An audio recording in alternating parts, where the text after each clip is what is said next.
नमस्कार मित्रांनो, निष्कांत गोसावी 71 या चॅनलवर तुमचं स्वागत. तर मित्रांनो, हे बघा, इलेक्ट्रिक गाडी घेऊन मी गेलो होतो बाहेरगावी. तर येता येता गाडी चार्जिंग संपली, पण रस्त्याने गाडी ढकलत आणत होतो. तर या गाडी माणूस अजून पण दिलं की नाही का, ज्याचं जीवन माझ्या गाडीला टोचन दिलं. त्यानंतर दोरी विकत आणली, स्वतःच दोरी विकत आणली, दोरी बांधली आणि मला म्हणे चल म्हणे मी तुला पुढेपर्यंत घेऊन जातो. रोहित आला होता द्यायला, पण ते म्हणे नाही म्हणे माझ्या गाडीला आता बांधलेलं नाही, मला अंदाज आहे, तर चल म्हणे मी तुला पुढेपर्यंत घेऊन जातो.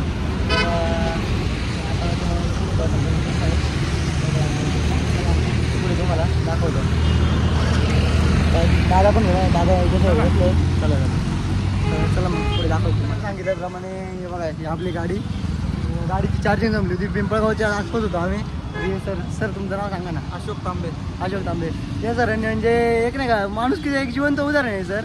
काहीच ओळख पाळख नसताना काही नसतं आम्ही आमची गाडी लोटत आणत होतो. लोटून जवळजवळ 2-1 किलोमीटर गाडी लोटली मी. त्यानंतर सरांनी दिसलं, सरांनी गाडी थांबवली, मला टोचन दिलं. ओझरमध्ये आल्यानंतर स्वतः त्यांनी दोरी विकत घेतली आणि मला इथपर्यंत घेऊन आले.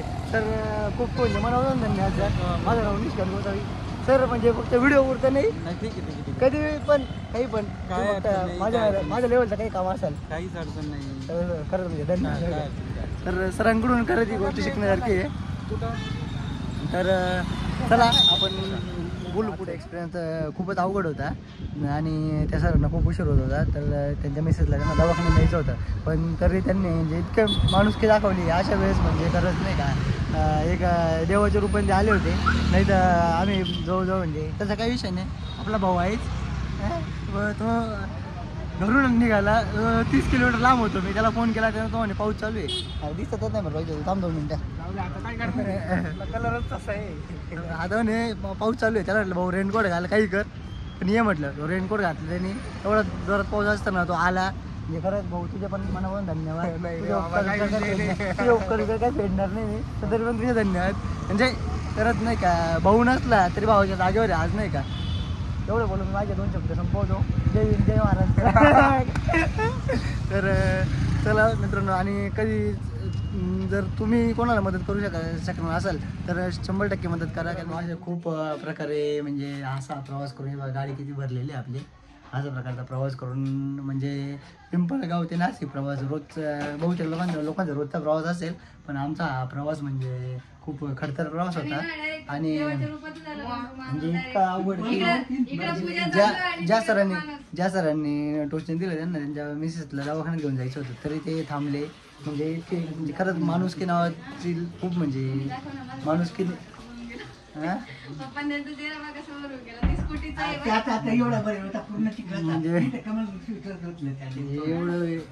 गाडीची अवस्था आणि गाडीने धोका दिला असं आपल्याला म्हणता येणार नाही, कारण की तिची काही चुकी नाही बिचारीची. प्रत्येकाची मशीन आहे शेवटी, नाही का. तिची काही पूजा चालू होती, तिकडे महादेवाने तुम्हाला साथ दिली असं समजावं. बस ते आहेच. भोले भाऊ फेवर नाही. आणि हे बघा, आज शिवरात्र असल्यामुळे घरी पूजा आहे, तर पूजा तुम्हाला दाखवतो. हे बघा, आज शिवरात्र काय, कोणती शिवरात्र श्रावणच्या आधीची शिवरात्र आहे. तर त्यासाठी घरी पूजा चालू होती. यांची पूजा चालू, यांना माहीत पण नव्हती की गाडी बंद पडली, पण इकडे यांची पूजा चालू, तिकडे ते सर भेटले. म्हणजे देवाच्या रूपात ते आले होते आणि त्यांनी मदत केली. म्हणजे आजचा जो अनुभव आहे तो म्हणजे खरंच नाही का, एक माणुसकी काय किंवा आपण केलेलं कधी वाया जात नाही असं म्हणता येईल. म्हणजे मी पण बऱ्याच ठिकाणी कुठे पण गेलो, कोणी पण मला अडचणी दिसलं, मी माझ्या पद्धतीने जी होईल ती मदत मी माझ्या पद्धतीने करत असतो. आणि आज म्हणजे रस्त्यावर कोणीच उभे राहत नव्हतं. आम्ही अक्षरशः म्हणजे 1000 रुपये देऊन आम्ही डायरेक्ट म्हणजे इतकी अशी वेळ आली, दादा म्हणे भाऊ 1000 रुपये जाऊ, 2000 रुपये जाऊ, आपण गाडी करून घेऊ, पण तू गाडी ढकलू नको. मी जवळजवळ 2 किलोमीटर गाडी ढकलली आणली. मित्रांनो, कोणी थांबायला तयार नव्हतं. आम्ही रस्त्याला हात देत होतो. एका पोलिसाला विचारलं, म्हटलं सर म्हटलं आमची गाडी बंद पडली असं असं. ते म्हणे मग एक काम करा, गाडी कड्याकड्याने जाऊ द्या म्हणे, नाही का. म्हणजे डायरेक्ट उद्धरपणे, नाही का. पण असं पण तो त्या माणसाला आम्ही हात पण दिला नाही, काहीच नाही, थांबवलं पण नाही. आणि तो एक माणूस, अजून एक माणूस थांबला होता बिचारा. त्याने आम्हाला विचारलं, म्हणे काय झालं म्हणे भाऊ, पेट्रोल संपलं का. माझं पेट्रोल आहे, देऊ का म्हणे, नाही का. तर त्याला म्हटलं पेट्रोल नाही संपलं गाडीची चार्जिंग संपली म्हटलं तर टोचन देता का? तो म्हणे भाऊ मला टोचन नाही देता ना, देता आले असते मी पण दिली असती, मी नक्की दिली असती. जे तो गेला लगेच 5 मिनिटं थांबून भेटला. या माणसाचं म्हणजे खरंच इतकं विशेष वाटतं मला. ओझर पर्यंत आम्ही आलो, ओझर पर्यंत ते आम्हाला घेऊन आले नाही का. घेऊन आल्यानंतर ओझरला आल्यानंतर ते म्हणे थांब म्हणे टोचन आपण केला कसं काय घेऊन जाणार म्हणे का. थांब म्हणे मी दोरी एकच घेऊन येतो. दोरी घ्यायला गेले, दादांजवळ 100 आणि 500 नोटा होत्या, सुट्टे पैशात नव्हते. तर तिथं 50 रुपये लागत होते. ते 50 रुपये त्या माणसाने दिले. ते त्यांना आम्ही जबरदस्ती देत होतो तर त्यांनी घेतले नाही. त्यांना म्हटलं काहीतरी नाश्ता करू. ते म्हणे नाही म्हणे भाऊ इथपर्यंत आलो म्हणे मला माझ्या घेऊन जायचंय. तर ते लगेच तिथून निघून गेले आणि अशा प्रकारे असं म्हणू शकतो आपण देवाची साथ दिली बा असं नाही का. घरी पूजा चालू होते तिकडे तुम्हाला तिकडे लगेच दर्शन भेटलं. फेवर नाही काही विषय येत नाही का. त्याबद्दल काही वादच नाही.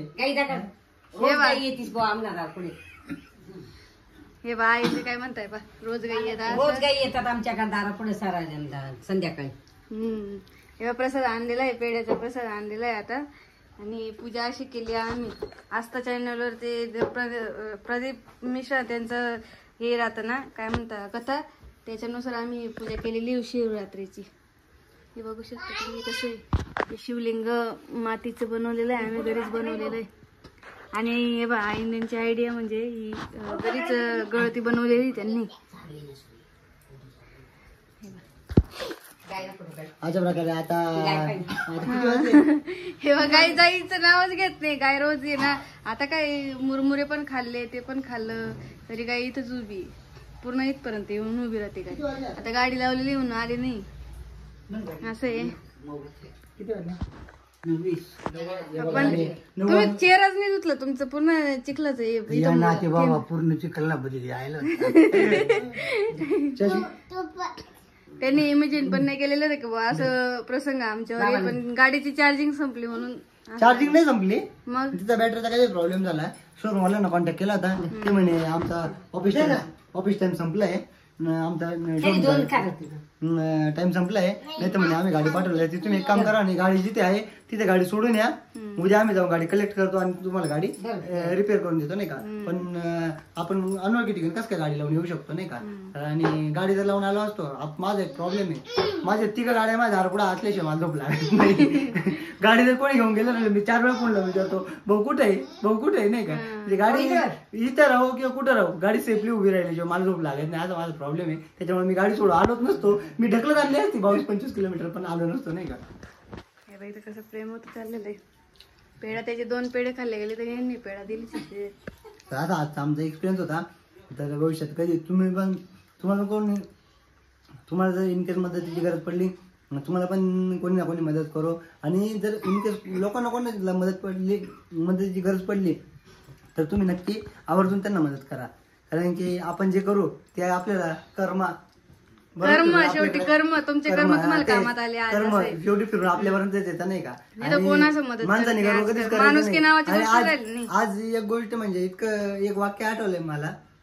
वाक्य म्हणजे रिअलिटी ती नाही का. जिथं पैसा संपतो, जिथं प्रतिष्ठा संपती, तिथं सर्व संपतं, तिथं माणुसकी जन्माला येते नाही का. आणि तेच माणुसकीने आज आम्हाला आमच्या घरापर्यंत सोडलंय. तर चला एवढं बोलतो आणि संपवतो. चला बाय आता. आणि हा व्हिडिओ कसा वाटला ते पण सांगा मला सगळ्यांना. आमचा इमोशनल व्हिडिओ होता असं. बाय.